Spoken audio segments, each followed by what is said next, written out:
কি ব্যাপার, ওর সাথে বুড়া বেটা কে? আপু, আচ্ছা আমি একটু আসতেছি।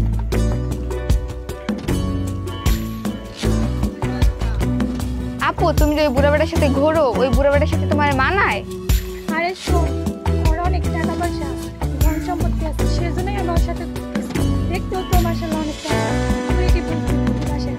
আচ্ছা ঠিক আছে, তুই যেটা বলিস সেটাই, সাবধানে থাকিস।